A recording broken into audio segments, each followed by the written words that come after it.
ఓం గంగణపతే నమ. ఐం సరస్వత్యై నమ. శ్రీమాత్రే నమో నమ. యా దేవీ సర్వభూతేషు మాతృరూపేణ సంస్థితా నమస్తస్యై నమస్తస్యై నమస్తస్యై నమో నమ.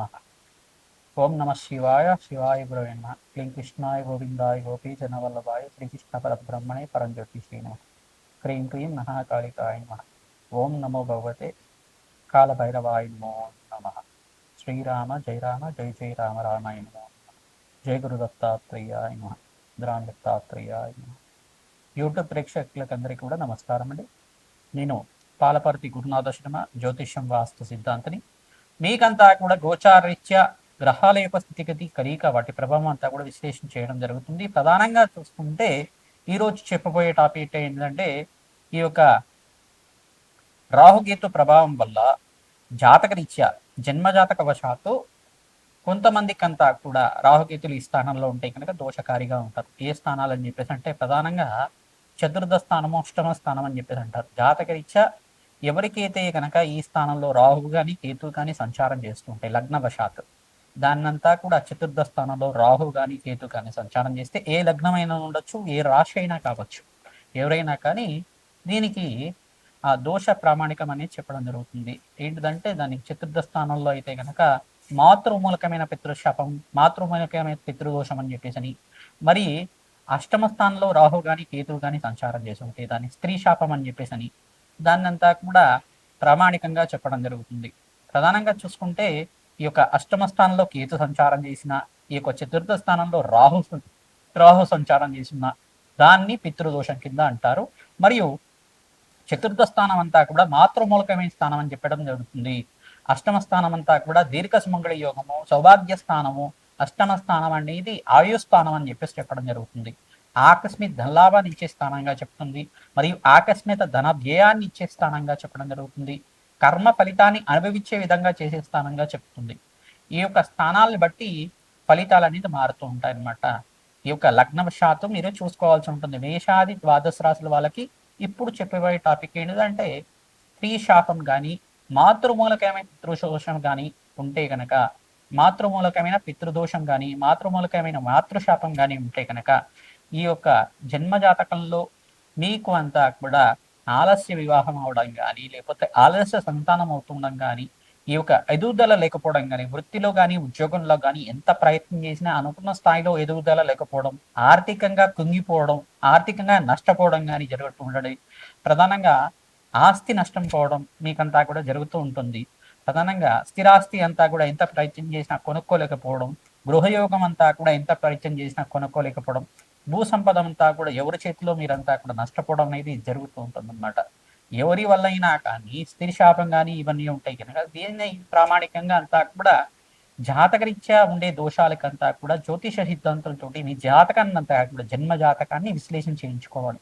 అందుకే ఈ యొక్క కర్మ ఫలితాన్ని అందరూ కూడా అనుభవించే విధంగా ఉంటుంది. కానీ దాన్ని పరిహార సిద్ధాంతం ప్రకారంగా, పరిహార శాస్త్రంలో చెప్పిన విధానంగా, తంత్రశాస్త్రంలో చెప్పిన విధంగా మీకు అంతా కూడా పరిహారం అంతా కూడా చేయించడం జరుగుతుంది. యజ్ఞ హోమాది కార్యక్రమాలు, దానాలు, గోమాత సేవ, తర్వాత రావి చెట్టుకి వేప చెట్టుకి వృక్షరాజానికి అంతా కూడా ప్రతిరోజు కూడా 27 ప్రదక్షిణాలు చేయడం, అవకాశం ఉంటే కనుక పనస చెట్టుని అంటే పనస మొక్కనంతా కూడా నాటడం, పనస మొక్క దగ్గర ఆమనయ దీపాలను అంతా చేయడం, ఎవరైతే కనుక దేవాలయ ప్రాంగణంలో పనస మొక్కని అంతా కూడా నాటుతూ ఉంటారో మీకంతా కూడా సకల గ్రహ దోష నివారణ కలుగుతుంది. పితృశాపం నుంచి, మాతృమూలకమైన పితృదోషం నుంచి కానీ, మాతృమూలకమైన మాతృశాపం నుంచి కానీ బయటపడడానికి ఆస్కారం ఉంటుంది. సర్పదోషము, సర్పశాపం అంతా కూడా కారణం రాహుకేతులు అవుతారు. ఈ యొక్క స్త్రీ శాపం కానీ, మాతృమూలకమైన పితృదోషం కానీ, మాతృశాపం నుంచి బయటపడడానికి కానీ ఎటువంటి పరిహారాలు ఆచరించాలి, ఎటువంటి దోషాలంతా కూడా జన్మజాతకం వశాత్తు, లగ్న చక్ర వశాత్తు మేషాది ద్వాదశ రాశుల వాళ్ళకంతా కూడా వర్తిస్తాయి.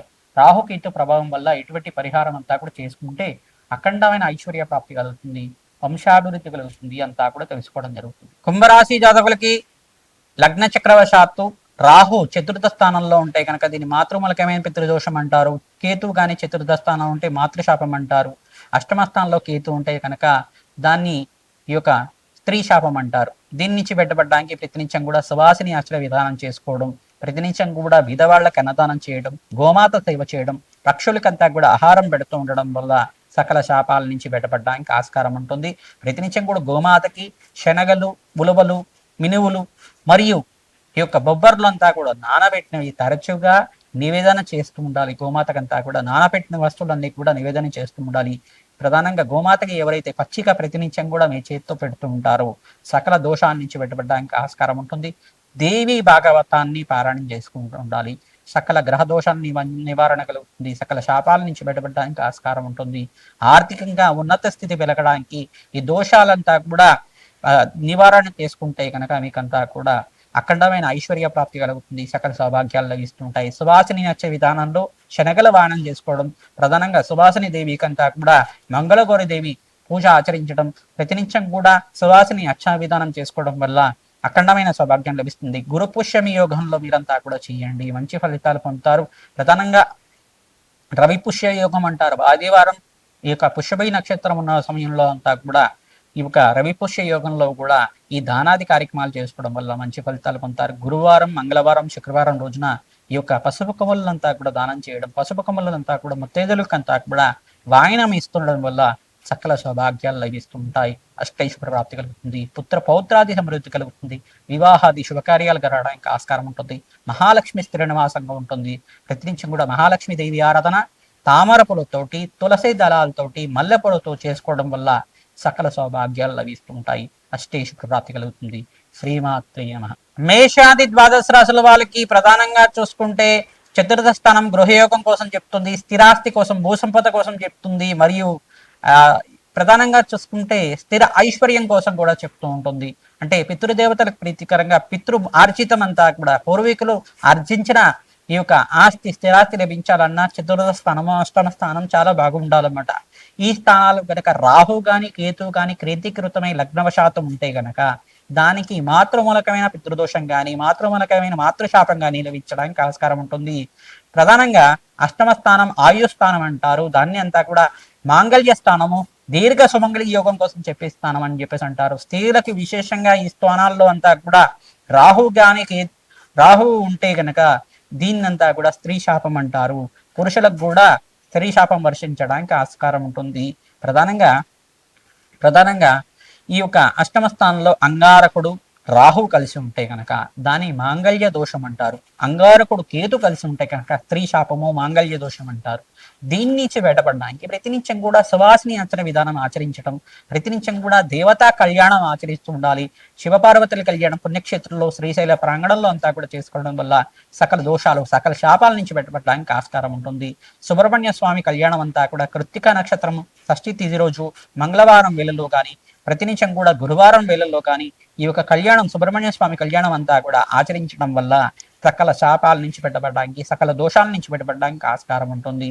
పుణ్యక్షేత్ర దర్శనాలు ఆచరించాలి. ప్రధానంగా దత్తాత్రేయ పుణ్యక్షేత్రాలు కానీ, ప్రధానంగా శ్రీకృష్ణ పరమాత్మ యొక్క పుణ్యక్షేత్రాలు కానీ, ఈ యొక్క అరుణాచలం పుణ్యక్షేత్రం కానీ, శ్రీశైల పుణ్యక్షేత్రం కానీ, కాశీపట్నం కానీ, ప్రధానంగా కాశీ పుణ్యక్షేత్రంలో కానీ మీరంతా కూడా అన్నదానం చేయించడం వల్ల, అభిషేక హోమాది కార్యక్రమాలు ఆచరించడం వల్ల సకల సౌభాగ్యాలు లభించడానికి ఆస్కారం ఉంటుంది.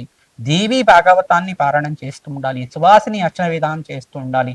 దేవి భాగవతాన్ని అందరూ కూడా పారాయణం చేస్తూ ఉంటే కనుక ప్రవచనాల్లాగా వింటున్నా కానీ దేవి భాగవతంలో అమ్మవారి చరిత్ర అంతా కూడా ఉంటుంది. తద్వారా అమ్మవారి అనుగ్రహం అంతా కూడా శీఘ్రంగా లభిస్తుంది. మీకంతా కూడా సకల దోషాల నుంచి బయటపడి శీఘ్ర కళ్యాణ యోగం సిద్ధిస్తుంది. సకల శాపాల నుంచి బయటపడడానికి మీరంతా కూడా ఈ కార్యక్రమాలు చేయాలి.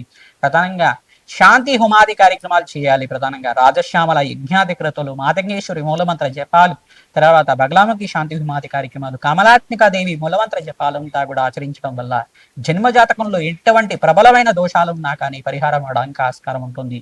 శ్రీమాత్రే నమః.